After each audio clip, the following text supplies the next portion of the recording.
It's Boxing Day in Manhattan, December 26th. The champagne has gone flat, the wrapping paper is in the trash, and the world is nursing its holiday hangovers. But for Lennox Vance, the real nightmare is just beginning. You're standing in the marble lobby of the Vance Tower, 43 stories of steel and secrets piercing the New York skyline. Your heart is pounding, your Armani suit feels too tight, and walking through those revolving doors 5 years after she destroyed everything you built is her, Meg Chen, the woman who kissed you like salvation and burned your empire to ash, the woman your mother paid $10 million to disappear. The woman you've hated every single day, except for the nights you still dream about her. And now, she's your co-host for the annual Vance Christmas Gala. 3 days of forced proximity, 3 days of pretending you don't still know exactly how she takes her coffee, how she sounds when she whispers your name, how her perfume, Santal 33, still makes your world tilt sideways.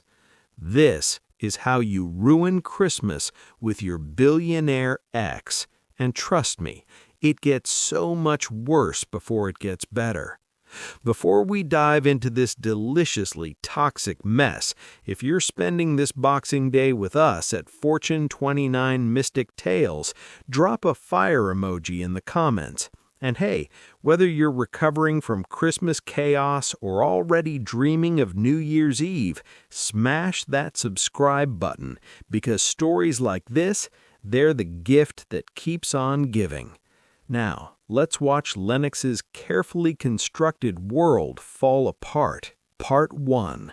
The Collision. Let me take you back 3 days, December 23rd.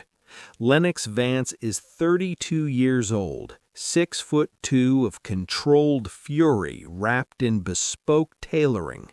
5 years ago, he was the golden boy of pharmaceutical innovation, until his company, Vance Biotech, collapsed in a single catastrophic merger. The architect of that destruction, Meg Chen, a venture capitalist with eyes like midnight and a reputation for ruthlessness that made grown men cry into their portfolios. He rebuilt, clawed his way back, but some scars don't fade, they just learn to hide better. Now he's standing in his corner office looking at the email that just shattered his carefully maintained composure.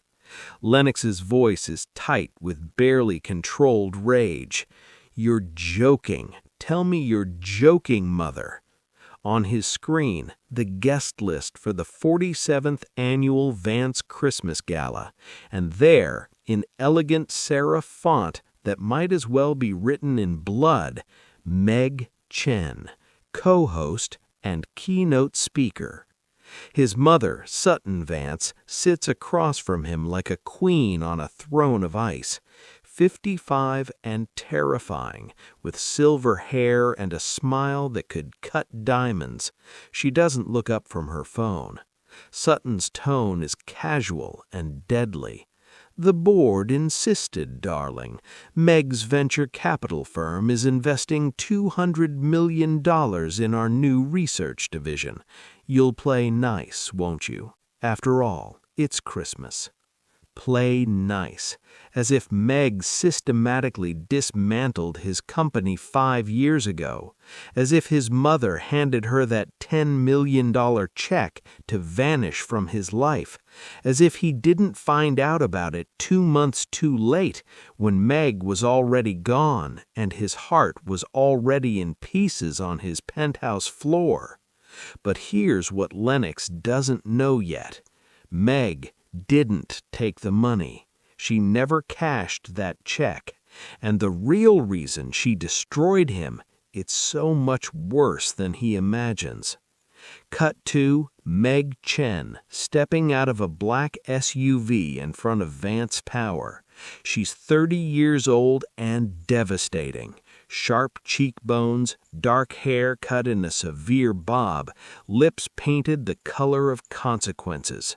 She's wearing a charcoal Alexander McQueen suit that costs more than most people's cars, and she moves like she's walking into battle, because she is. Behind her, a voice, male, possessive. Caspian Wolf speaks with smooth danger. "You don't have to do this, Meg. We can turn around right now." Caspian Wolf, 35, obscenely wealthy, and obsessed with Meg in a way that would be romantic if it wasn't so suffocating. He's her business partner, her self-appointed protector, and the man who's been waiting 5 years for her to forget Lennox Vance. Meg doesn't turn around. Her voice is cold and controlled. "I made a promise to the board. 3 days.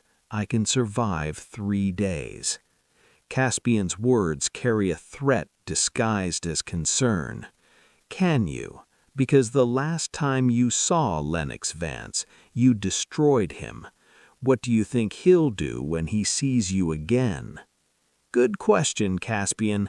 Let's find out." The elevator ride to the 43rd floor takes 90 seconds. Meg counts each one. Her heart is a war drum. Her hands are steady, but only because she's had 5 years to practice lying to herself. "I don't still love him. I don't still dream about him. I didn't destroy us to save him." The doors open, and there he is.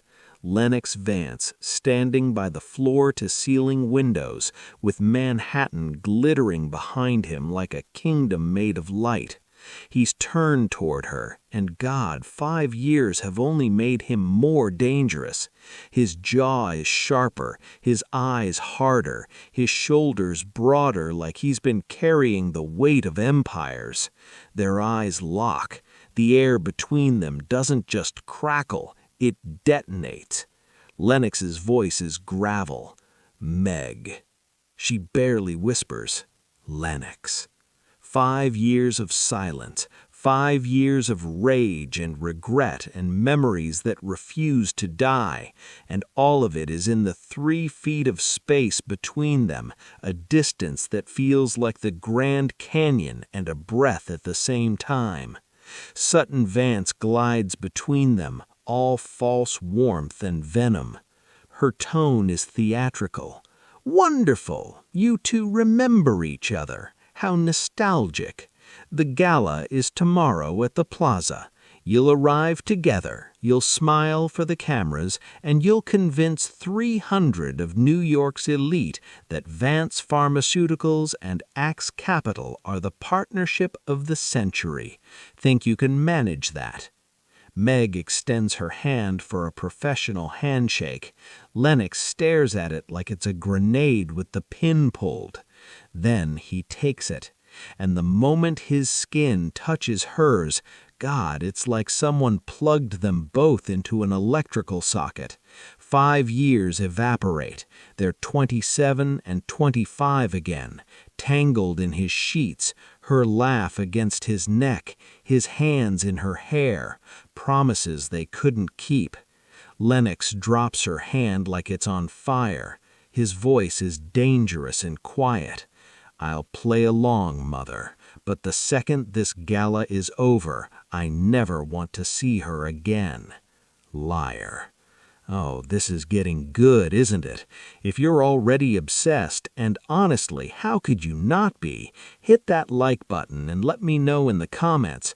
And hey, whether you're recovering from Christmas chaos or already dreaming of New Year's Eve, smash that subscribe button, because stories like this, they're the gift that keeps on giving.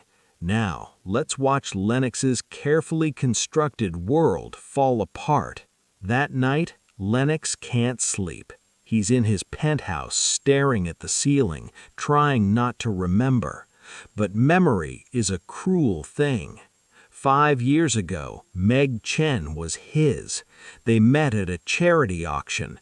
She bid $50,000 on a date with him just to annoy him, and somehow that turned into coffee, which turned into dinner, which turned into 3 months of the most intense, consuming love affair of his life. She was brilliant, funny, ambitious in ways that matched his own hunger. They talked about building empires together. They made love like the world was ending. He bought her a ring, a vintage emerald, her birthstone, and planned to propose on Christmas Eve. And then she destroyed him. The merger that tanked his company, Meg orchestrated it. She convinced his board to sell to a rival firm, then pulled her funding at the last second, leaving Vance Biotech hemorrhaging money and credibility. By Valentine's Day, Lennox had lost everything. And Meg, she vanished. No explanation, no goodbye. Just gone. What Lennox doesn't know, what he's never known, is that Sutton Vance gave Meg an impossible choice. See, Meg discovered something, a secret buried deep in Vance Biotech's research division, a new drug, SV-47, that could revolutionize pain management, but the clinical trials were fabricated. The data was falsified. If that drug went to market, people would die. Sutton knew, and she didn't care. So she went to Meg with an offer. Take $10 million and leave Lennox. Walk away quietly. Or Meg could expose the scandal, destroy the Vance family publicly, and watch Lennox's reputation crumble alongside his mother's. Meg chose the third option. She destroyed the company from the inside. She made sure SV-47 never saw the light of day. She saved lives. And she let Lennox hate her for it. Because some secrets, they're heavier than love. Back to now, December 24th, Christmas Eve. The Plaza Hotel is transformed into a winter wonderland of ice sculptures, champagne fountains, and 300 people who could buy and sell small countries. Lennox and Meg arrive together in a town car. They haven't spoken. The silence is suffocating.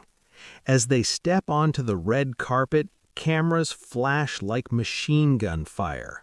Lennox puts his hand on the small of Meg's back just for the photo, and she almost breaks because his touch still feels like home. A photographer shouts, "Mr. Vance, Miss Chen, give us a smile." They smile. They lie. They look like the perfect power couple. Inside, Meg is dying. The gala is a nightmare of forced pleasantries and loaded glances. Lennox introduces Meg to investors with his hand possessively on her waist. She laughs at his jokes with murder in her eyes. They're playing a game of who can hurt who more, and they're both losing. Until midnight. Until Meg steps onto the balcony for air, and Lennox follows her into the snow. Lennox's voice is raw, finally breaking. "Why did you do it?" Meg turns, tears frozen on her lashes. "Lennox." He moves closer, dangerous. "No, you don't get to say my name like that, like it still means something. You destroyed me, Meg. You took everything and you left, and I need to know why." She could tell him, right now. She could explain about SV-47, about the choice his mother forced on her, about how she spent 5 years in her own prison of silence. But before she can speak, the balcony doors burst open. Caspian Wolf stands there, his face dark with something ugly. He speaks directly to Meg. "You need to talk. now. Lennox steps between them. She's not going anywhere with you. Caspian smiles like a shark. And who's going to stop me? You, the man she broke 5 years ago? Face it, Vance, she never loved you. It was always about the business. Lennox's fist connects with Caspian's jaw before anyone can breathe. The sound echoes across the balcony like a gunshot, and that's when everything falls apart. Part 2. The Reckoning. Security pulls them apart. Caspian's bleeding from his lip. Lennox's knuckles are split, and Meg is standing between them like the world is collapsing. Which, let's be honest, it is. Sutton Vance appears like a vengeful ghost, her smile sharp enough to cut glass. She hisses, "My office, all of you, now." They're escorted through the gala like criminals, 300 pairs of eyes tracking their exit. Upstairs, in a private suite that costs more than most people make in a year, Sutton closes the door and the mask finally drops. Sutton speaks to Lennox. "You just assaulted an investor in front of half of Manhattan's elite. Do you have any idea what you've done?" Lennox is unrepentant. He put his hands on her. Sutton cuts him off. "She's not your concern anymore. You're supposed to be over her." That's when Meg speaks. Her voice is quiet, but it lands like a bomb. Meg speaks directly to Sutton. "Tell him about SV-47. The temperature in the room drops 20 degrees. Sutton's face goes white. Caspian, dabbing blood from his mouth, goes very still. And Lennox looks between them like he's just realized he's been playing a game where nobody told him the rules. He asks slowly, "What is she talking about?" Sutton scrambles. "Nothing. Ancient history. Meg is trying to cause trouble." Meg speaks louder. "SV-47, the pain medication your company was developing 5 years ago, the clinical trials that were fabricated, the people who would have died if it went to market." And then she tells him everything. The falsified data, the buried reports, the moment Sutton offered her $10 million to disappear, the impossible choice: take the money and stay silent, or destroy the company and save lives. Meg's voice breaks. "I didn't take her money, Lennox. I never wanted her money. I wanted to save you from what your mother was doing. So I tanked the merger. I made sure SV-47 never got FDA approval. I became the villain so you could stay the hero." Lennox is staring at his mother like he's seeing her for the first time. His voice carries disbelief and horror. "Mother, tell me she's lying." Sutton is defiant. "I did what was necessary to protect this family." Lennox explodes. "You destroyed us. You paid her to leave. You made me hate her, and she was trying to save people from your greed." This is the moment, the shattering. 5 years of lies cracking open like ice under pressure. Caspian tries to intervene. He speaks to Meg. "Let's go. This is a family matter." Meg wheels on him. "Stop. Just stop, Caspian. I know what you did." Oh. Meg pulls out her phone, shows them an email thread. Her voice is cold. "You told me Lennox knew everything. You said he'd been informed about SV-47 and didn't care. You lied to me, Caspian. You wanted me isolated, guilty, dependent on you. Caspian is desperate. I was protecting you. Meg sounds disgusted. You were controlling me. Lennox doesn't think. He crosses to Meg in 2 strides and cups her face in his hands. His voice is fierce and urgent. 5 years. We lost 5 years because of them. Meg has tears streaming down her face. I'm so sorry. I thought I was protecting you. I thought... Lennox interrupts. You were. You did. And I've been hating you for being the only person brave enough to do the right thing. And then he kisses her. Right there, in front of his mother, in front of Caspian, in front of God and the Manhattan skyline. He kisses her like he's been drowning for 5 years, and she's air. She kisses him back like she's finally coming home. When they break apart, they're both shaking. Lennox speaks to Sutton with finality. You're done. Effective immediately, you're stepping down from the board. I'm restructuring everything. New leadership, new ethics committee, complete transparency. And if you fight me on this, I'll make sure everyone knows exactly what you did. Sutton's voice is venomous. You'd destroy your own family? Lennox is cold. You did that yourself 5 years ago. Okay, can we just pause for a second? Because this is the content we live for at Fortune 29 Mystic Tales. If your heart is racing, drop a heart emoji in the comments. And if you're watching this during the holidays, consider this my New Year's gift to you. More stories like this, more drama, more billionaires making terrible decisions. Subscribe if you haven't already. We're just getting started.